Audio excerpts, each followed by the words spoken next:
¿Qué tal, chicos? ¿Cómo les va? Bueno, hoy vamos a hablar sobre sangre. Bueno, el tema es sangre.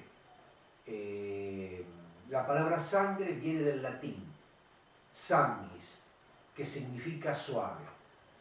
Antes la gente tocaba las piedras que eran rústicas y luego un día se cortaron trabajando y les empezó a salir sangre. Y tocaban la sangre y ellos la encontraban suave.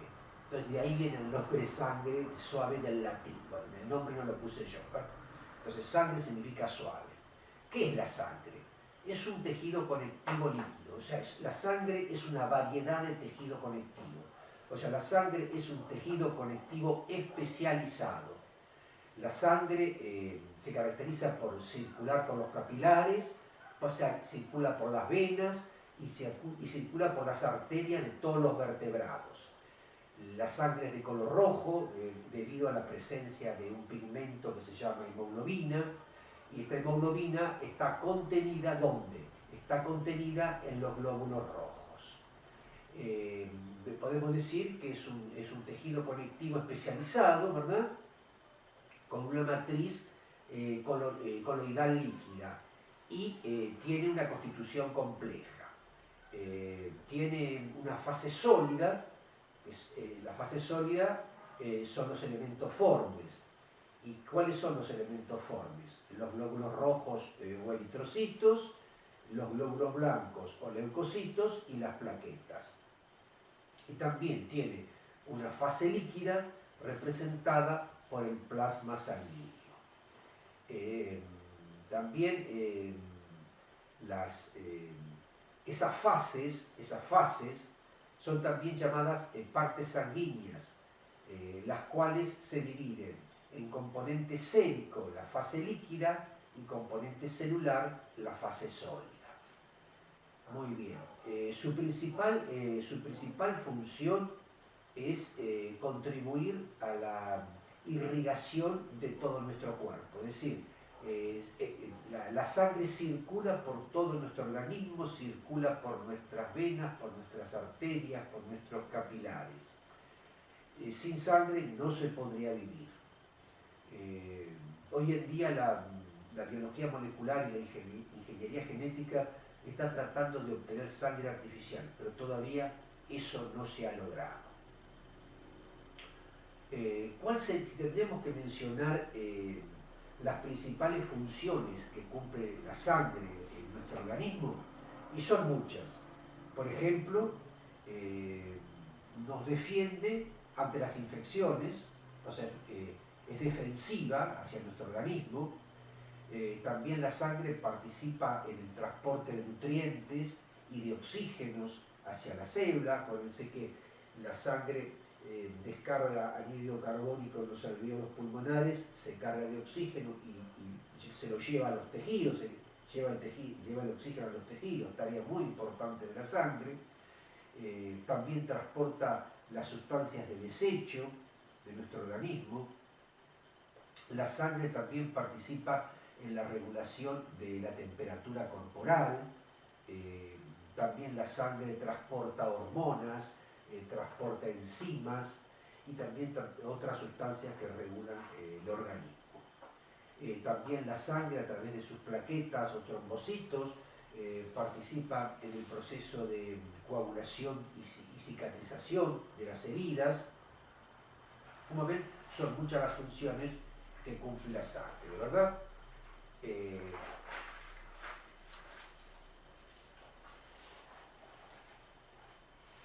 Vamos a hablar un poquito de la composición de la sangre.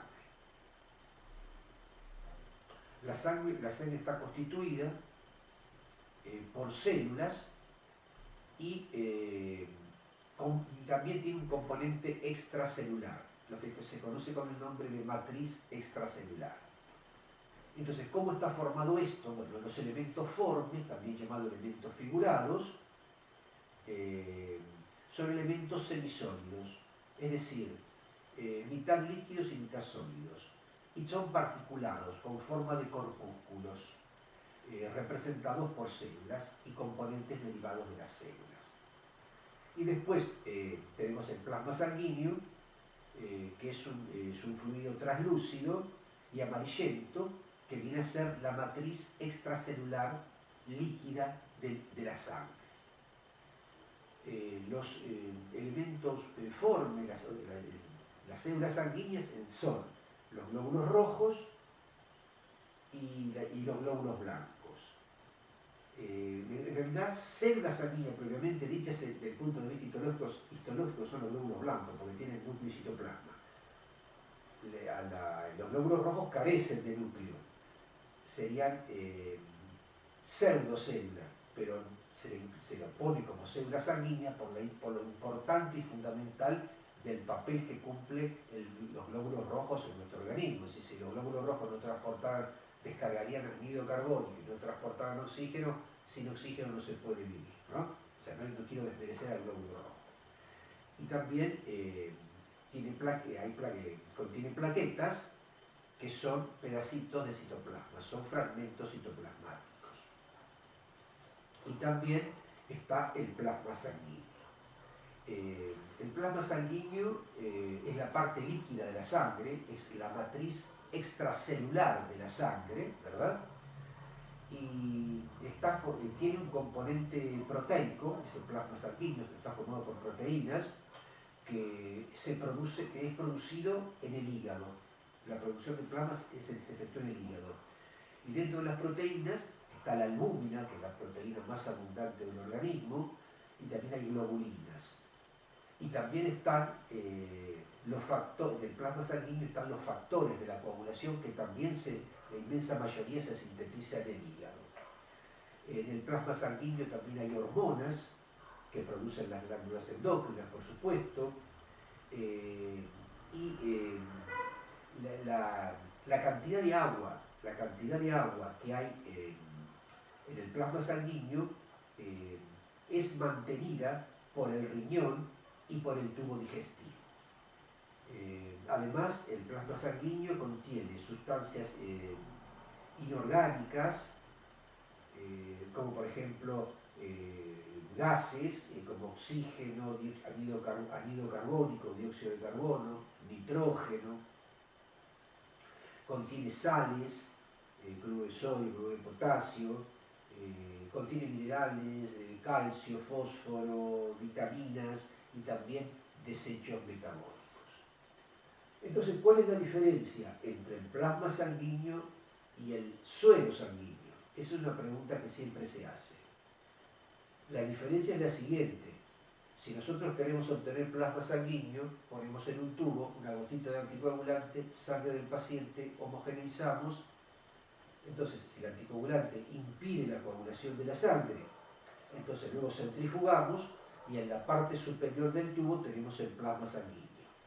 En cambio, si yo quiero obtener suero sanguíneo, pongo sangre directamente en el tubo y no agrego ningún anticoagulante. Entonces la sangre se va a desencadenar el proceso de la coagulación, la sangre va a coagular. Entonces yo centrifugo los dos tubos, es decir, el tubo donde puse anticoagulante y el tubo que no puse anticoagulante, en los dos voy a tener a simple vista un líquido de color amarillento, pero el primero es plasma sanguíneo y el segundo es suero sanguíneo.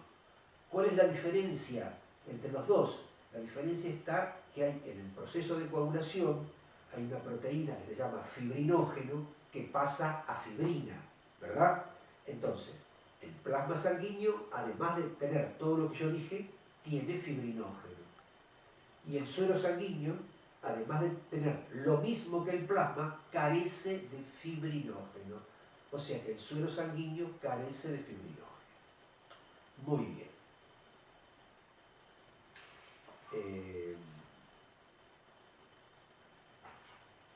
Vamos a hablar un poquito ahora de los glóbulos rojos, también llamados eritrocitos o también llamados hematíes. Son células, ya dijimos, anucleadas,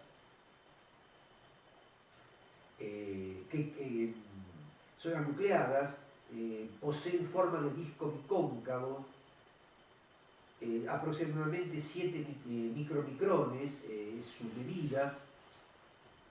También hay glóbulos rojos más pequeños, se llaman microcitos, cuando es menos de 7 micromicrones, y cuando es más de 7 se llaman macrocitos, o sea, hay glóbulos rojos normales de 7 micromicrones y hay menores, microcitos y macrocitos. Y si son glóbulos rojos muy grandes, más de 12 micromicrones, se llaman megalocitos. Los glóbulos rojos o eritrocitos, bueno, eritro es rojo, por supuesto, eritro es rojo. Y la palabra eritrocitos viene del griego y significa bolsa roja, bolsa roja.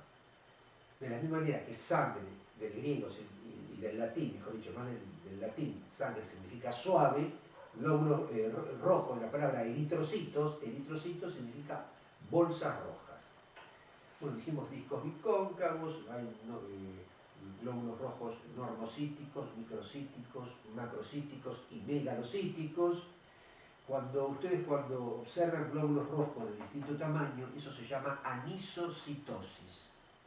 Entonces ustedes van a informar, si observa anisocitosis en la muestra del paciente con predominio de microcitos o macrocitos. Por supuesto hay muchísimas patologías de los glóbulos rojos, cualquier cantidad. Yo estoy nombrando algunas solamente, las más comunes. ¿Cuál es la vida media del glóbulo rojo? 30 días. Antes se decía que era 100, 120 días. No, no es así. Algunos llegan a los 100, 120 días, pero el promedio de vida de los glóbulos rojos es 30 días.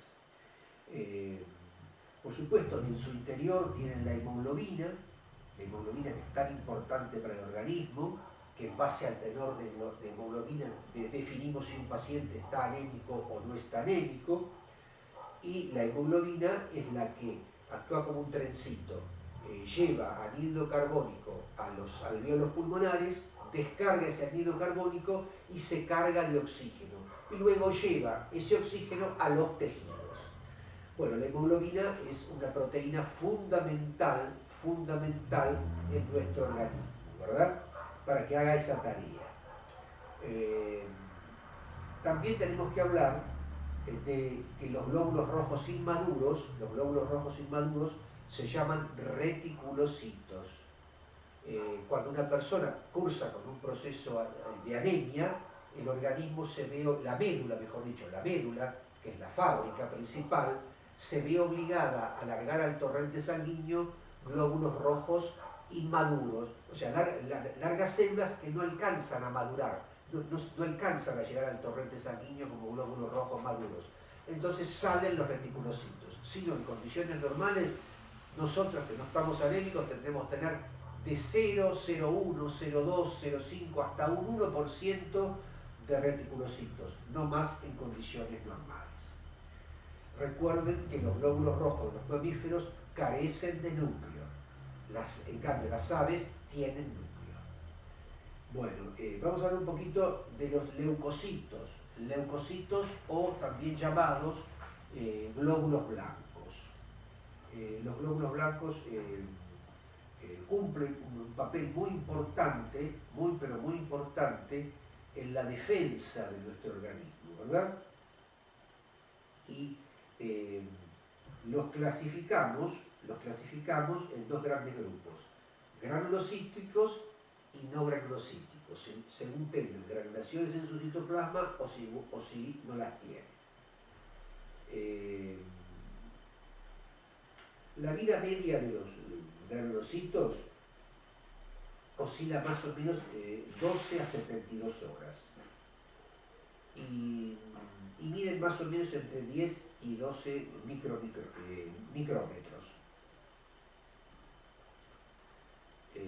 10 a 12 micrómetros. Los neutrófilos, por ejemplo, son los más abundantes en nuestro organismo, ¿no? Los neutrófilos son los más abundantes en nuestro organismo. Generalmente encontrar entre el 55 y el 70% de nuestros leucocitos son neutrófilos. Se tiñen con el colorante de Weingauer-Gielsa y tienen la característica de tener un núcleo polilobulado, es decir, todos los neutrófilos tienen un núcleo polilobulado. estadio anterior al neutrófilo polilobulado, polimorfonucleado, como quieren decirle, se llama neutrófilo encallado, donde el núcleo no está segmentado ni lobulado. Y se dice encallado por la forma que tiene ese núcleo encallado, comparándolo con el callado del palo que lleva el pastorcito, que lleva las ovejas. Vieron que la parte de arriba es media redondita así. Bueno, por ese motivo se le puso núcleo encallado, por el encallado del palo que lleva en la mano el pastor de las ovejas. Bueno, después están también además de los neutrófilos, están los eosinófilos. Los eosinófilos, si ustedes los ven en el microscopio o en una lámina para aprender primero, los eosinófilos tienen forma como si fuera el núcleo, como si fuera un anteojo, y está lleno de granulaciones azurófilas. Y también esas granulaciones, por la coloración del Mailum gualdiense, se las ve de color más bien anaranjadas, el eosinófilo. Y después están los basófilos, o sea, dentro de los granulocitos, el primero son los neutrófilos, segundos los eosinófilos y tercero los basófilos. Los basófilos tienen el núcleo prácticamente tapado de granulaciones azurófilas. Prácticamente en los basófilos no se ve el núcleo. Metafóricamente hablando, es como si fuera esa fruta llamada granada. Lo único que la granada son granos rojos, estos son granos azul violáceos. Entonces, repito, dentro del granulocito tenemos neutrófilo, eosinófilo y basófilo. ¿Por qué granulocitos? Porque tienen gránulos en el citoplasma. Esos gránulos van, cuando entra al organismo un invasor, un agente patógeno o invasor, ellos salen a pelear y liberan enzimas de esos gránulos que van a tratar de vencer al invasor. Generalmente de eosinófilos podemos encontrar entre un 2 y un 5%, 6% como máximo y hasta diría un poquito menos de eosinófilos en condiciones normales. Y de basófilos en un frotis sanguíneo podemos encontrar de 0 a 1% en condiciones normales, por ahí, no más. Pero también en nuestra sangre tenemos células sin granulocitos, las células granulocíticas. Ahora vamos a hablar de las células no granulocíticas, las que no tienen granulaciones. Las que no tienen granulaciones son los linfocitos y los monocitos, que carecen de granulaciones.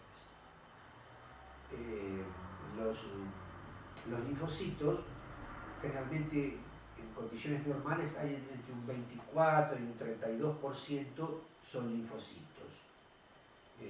Los linfocitos aumentan mucho cuando en el organismo hay procesos virales y también cuando hay procesos neoplásicos. Pero también bajan mucho los linfocitos cuando el paciente es inmunodeprimido. El paciente es inmunodeprimido. Bueno, saben que hay dos clases de linfocitos. Unos son los linfocitos B y otros son los linfocitos T. Los linfocitos B están cargados, tienen una misión muy importante los linfocitos B. Tienen a su cargo, los linfocitos B tienen a su cargo la inmunidad humoral. Es decir, ¿qué significa esto? Los linfocitos B segregan anticuerpos. Anticuerpos que van a ir a luchar contra el invasor. Ahora bien, los granulocitos y los monocitos pueden reconocer mejor y destruir al invasor, ¿no? Cuando estos atacan el organismo. Bueno, también tenemos que decir que los linfocitos B producen inmunoglobulinas, que son tan importantes para luchar contra los enemigos invasores. También hay linfocitos T, ¿Qué es lo que hacen los linfocitos T? Reconocen a las células infectadas y las destruyen. ¿Con ayuda de quién? De los macrófagos. Estos linfocitos amplifican o suprimen la respuesta inmunológica global, regulando a la de otros componentes del sistema inmunitario. Y segregan grandes cantidades de una sustancia llamada citoquinas. Y constituyen los T más o menos el 70% de los linfocitos. Ahora los linfocitos T, al igual que los B, es muy importante que tienen capacidad para recordar. Es decir, para recordar, para tener memoria. Así es decir, tienen memoria de algún antígeno que entró al organismo. Es decir, cuando haya una nueva exposición del organismo a ese antígeno, el sistema inmunitario ya lo va a reconocer rápidamente porque ya lo conocía. Y también hay un tipo de linfocitos que se llaman linfocitos NK que están programados para matar ciertas células infectadas por virus y también para matar células cancerosas.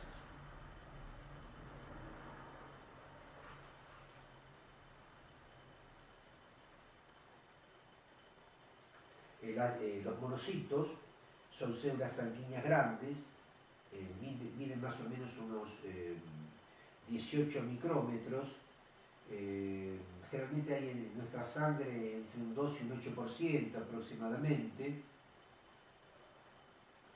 Fíjense que son células grandes con un núcleo grande, arriñonado, ¿no?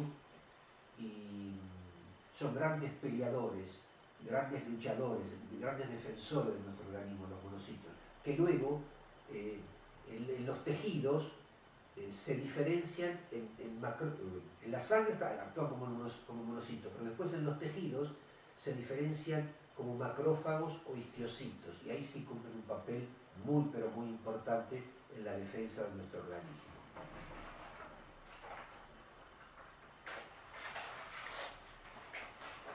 Bueno, vamos a redondear un poquito todo lo que hemos dicho hasta ahora de la célula sanguínea. Entonces, hablamos primero de los glóbulos rojos, hablamos de los glóbulos blancos.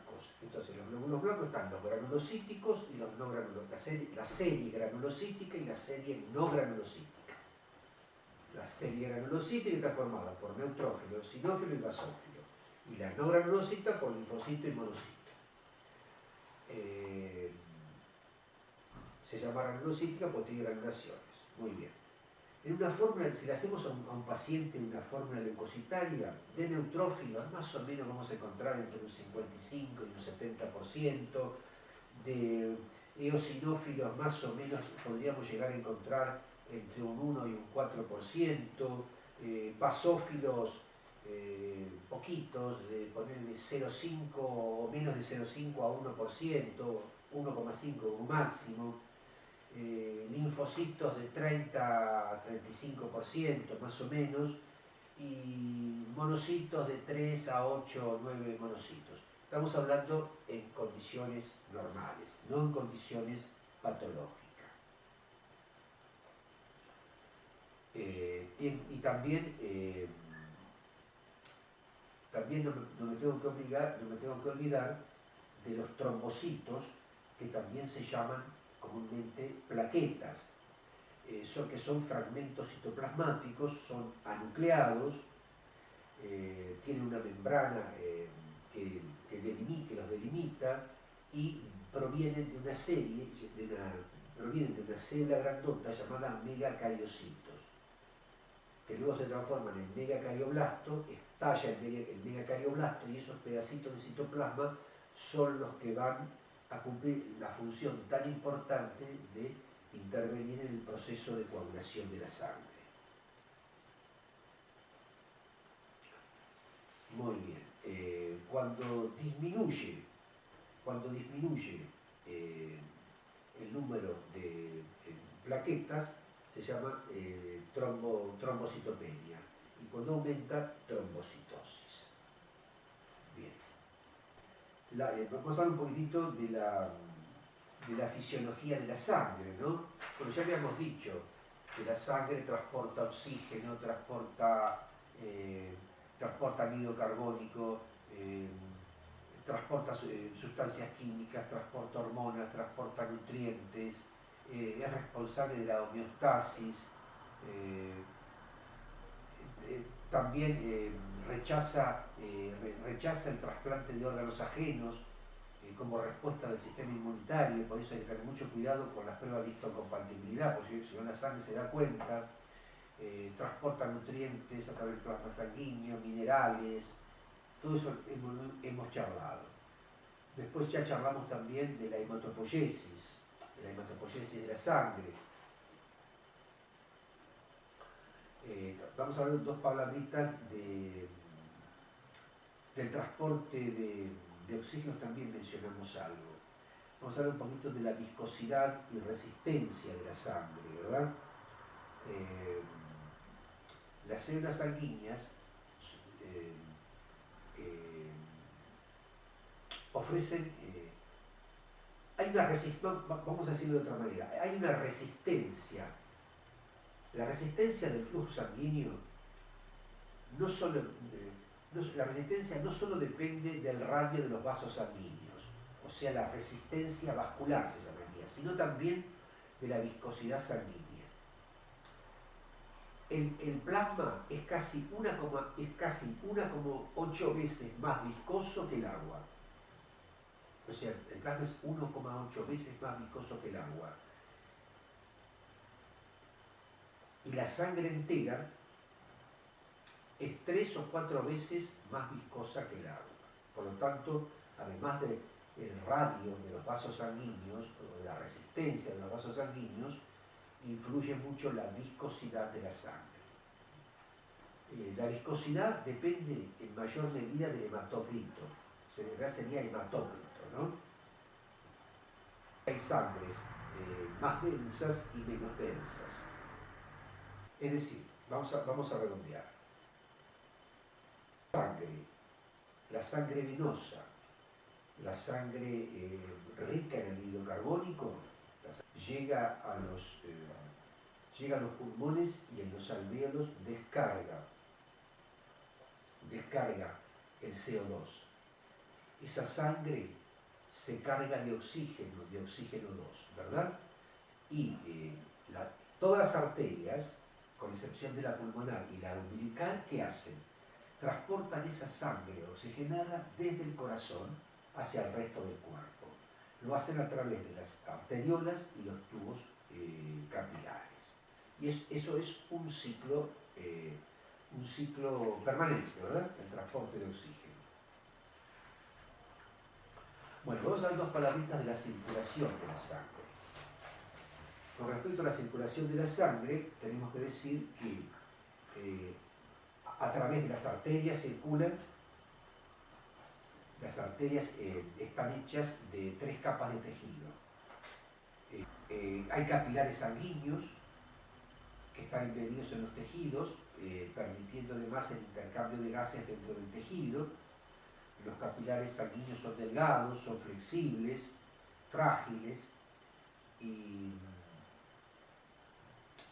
también el corazón también es un órgano musculoso que lo que hace es bombear la sangre, como el motorcito. Y también tenemos las venas, que transportan sangre a más baja presión que las arterias. ¿Por qué? Cuando las arterias transportan la sangre, lo hacen a mucha presión. Recordemos que la sangre arterial es roja clarita, roja. ¿Por qué? Porque es rica en oxígeno. En cambio, la sangre venosa es oscura porque es pobre en oxígeno y es rica en anhídrido carbónico.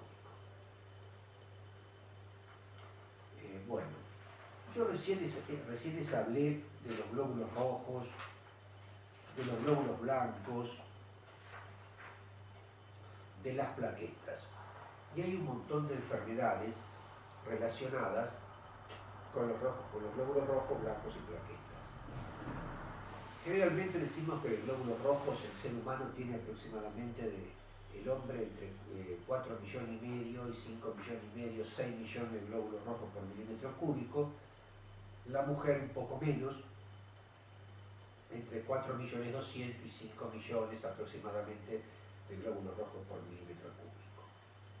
Y en cuanto a la hemoglobina, el hombre tiene en condiciones normales de 13 gramos por ciento hacia arriba y la mujer tiene de condiciones normales de 12 gramos por ciento hacia arriba.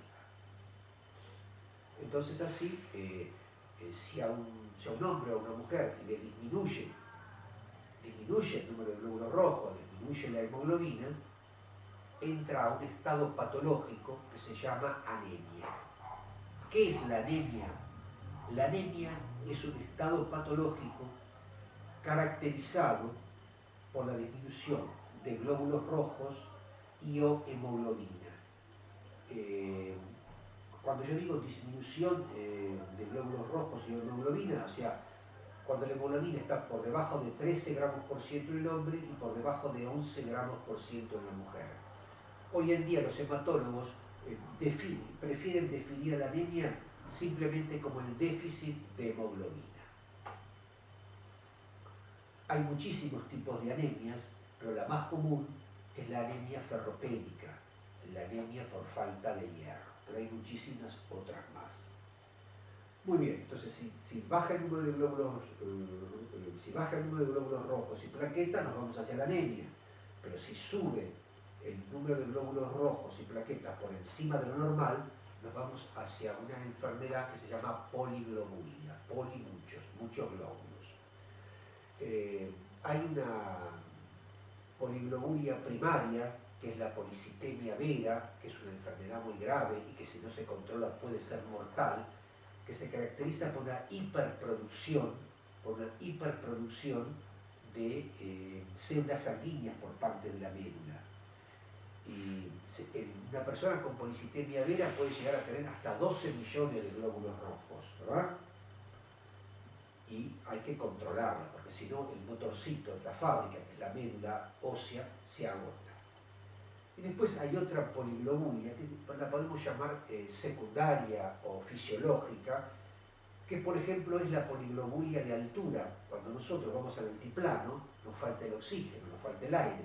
Claro, porque acuérdense que los glóbulos rojos son los que transportan el oxígeno. Tenemos que estar por lo menos 30 días para que nuestro organismo aumente la cantidad de glóbulos rojos donde tengamos más oxígeno.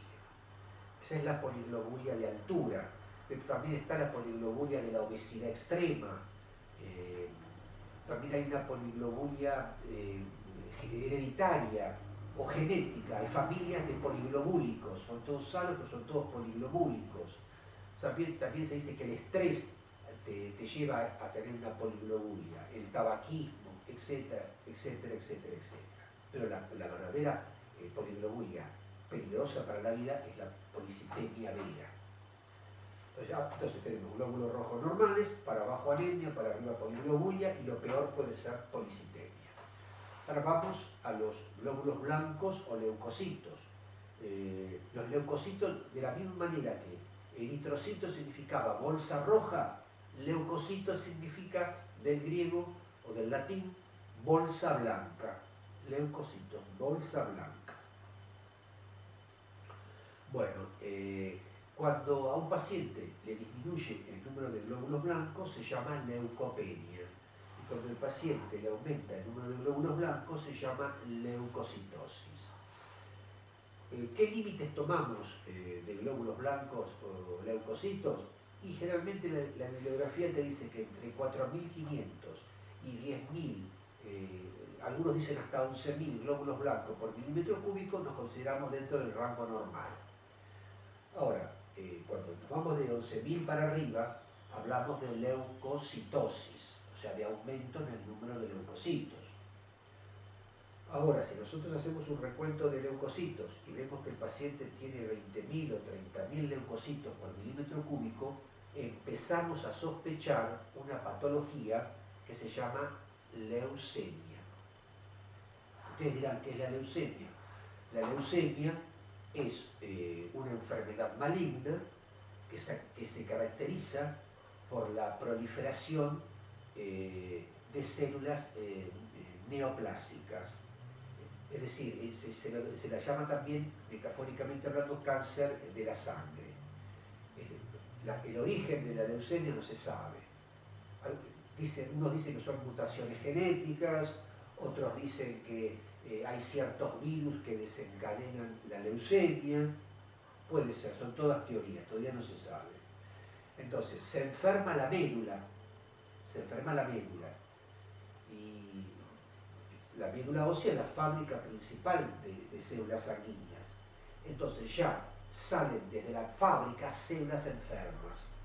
Y nosotros en el torrente sanguíneo vamos a encontrar células del paciente. Cuando le sacamos sangre al paciente y miramos el frotis al microscopio, le vamos a encontrar células inmaduras. ¿Cuáles son las células inmaduras? Todas las series, los blastos, ¿no?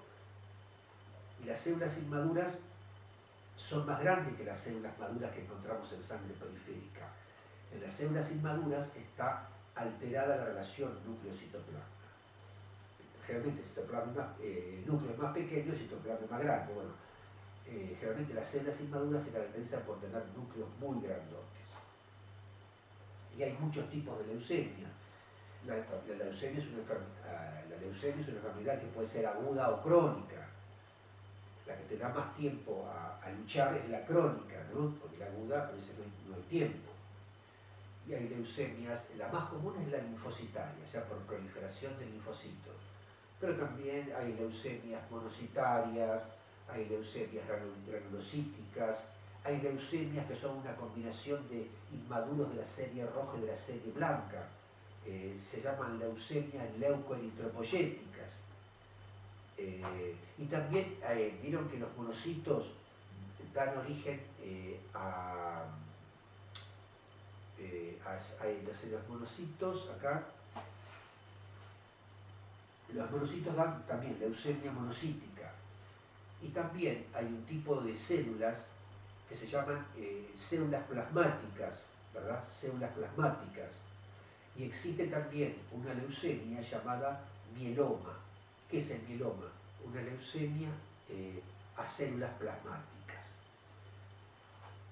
Es un estado, repito, la leucemia es un estado patológico, donde la médula sana es invadida por, mejor dicho, las células sanas. Claro, entonces las células sanas se enferman y desde la médula elimina células ya enfermas también, para la redundancia, y por supuesto que las células que van a salir al torrente sanguíneo y que van a recorrer todo el organismo son células que lo van a llevar a ese individuo inexorablemente a la muerte si no se trata con quimioterapia, con radioterapia o con el famoso trasplante de médula que mencionamos en clases pasadas, ¿no? Le sacan a un donante compatible, le hacen una punción medular, le inyectan al enfermo de leucemia esas células stem cells sanas, y esas células por el torrente sanguíneo van a los centros donde hay médula ósea, se adhieren a la parte externa y ahí empiezan a multiplicarse, empieza a crecer tejido sano. Y con eso muchas veces se ha logrado salvar la vida de los pacientes. Bueno, y otro componente de la sangre son las plaquetas o trombocitos. Cuando disminuye el número de plaquetas, hablamos de trombocitopenia. Y cuando aumenta el número de plaquetas, hablamos de trombocitosis, ¿verdad? Si una persona tiene plaquetas muy bajas, el riesgo son las hemorragias, ¿verdad? Si una persona tiene plaquetas muy altas o trombocitos muy altos, ¿cuál es el riesgo? El riesgo sería que haga trombos o coágulos que pueden ir al cerebro o al corazón y provocar la muerte. La cantidad de plaquetas normales que tenemos que tener en nuestro organismo más o menos oscila entre 150.000 y 450.000 plaquetas por milímetro cúbico. Entonces, resumiendo, la sangre, que del latín significa suave, está formada por glóbulos rojos, blancos y plaquetas. Y también por una matriz extracelular que es el plasma sanguíneo. Este plasma sanguíneo dijimos que fundamentalmente es agua, pero también tiene proteínas, sales, minerales, vitaminas, hormonas, productos de desecho del metabolismo. ¿Cuál es la diferencia entre plasma sanguíneo y suero sanguíneo? Que el plasma sanguíneo tiene fibrinógeno y el suero sanguíneo, como el fibrinógeno pasó a fibrina y coaguló, no tiene fibrinógeno. Pero la composición es exactamente la misma. Los glóbulos rojos, ya dijimos, de los mamíferos carecen de núcleo, el estadio anterior es reticulocito. Los glóbulos blancos se dividen en granulocíticos y no granulocíticos. La serie granulocítica son neutrófilos, eosinófilos y basófilos. Los neutrófilos son los más abundantes, son gran peleadores. Los eosinófilos, me olvidé decirle que los eosinófilos aparecen en los cuadros alérgicos. Cuando tenemos cuadros alérgicos y cuando tenemos cuadros parasitarios, aparecen los eosinófilos. Después los basófilos, es el otro granulocito que produce heparina, y los anteriores, los eosinófilos, producen histamina. Repito, los eosinófilos producen histamina y los basófilos heparina con H. Y después los no granulocitos son los linfocitos y los monocitos. Son grandes defensores, los monocitos son los más peleadores de todo el organismo, que los monocitos en los tejidos se transforman en macrófagos, y los linfocitos se dividen en linfocitos B y T. Entonces, los B generan anticuerpos y células plasmáticas, y los T son los que van a matar definitivamente al kill, al asesino o al asesino que ha ingresado a nuestro organismo, al invasor. O sea, hay tres tipos de linfocitos, los B, T y los NK. Esos NK son los que van a matar a las células infectadas, donde está el invasor. Bueno, y me quedaría además mencionar que están las plaquetas, los trombocitos, disminuyen las plaquetas, trombocitopenia, aumenta trombocitosis. Cuando ustedes ejerzan la profesión van a ver a qué pacientes le baja el número de glóbulos blancos y plaquetas. Fundamentalmente a aquellas personas que están sometidas por su enfermedad a radiaciones, a tratamiento con radiaciones. Y también a pacientes que son sometidos a quimioterapia. Les baja el número de glóbulos blancos y el número de plaquetas. O sea, radiaciones y quimioterapia. ¿Y qué más? Radiación y quimioterapia. Y también van a ver que, van a observar con respecto a los glóbulos rojos, ustedes con el ejercicio de la profesión, ¿qué pacientes van a ver con anemias? Primero, generalmente la anemia la van a ver en las mujeres embarazadas. La embarazada cursa casi siempre con anemia. Y también las personas mayores, más en las mujeres que en los hombres. Y también, cuando ustedes encuentren un paciente con un proceso inflamatorio importante o con un proceso canceroso, cursan con anemia. Bueno, chicos, esto ha sido todo por hoy. Yo les voy a hacer unas preguntas en el seminario sobre el tema. Y ya hemos visto médula ósea, tejido hematopoyético, y hemos hablado un poquito de la sangre, su composición y sus funciones. Bueno, será hasta la próxima clase.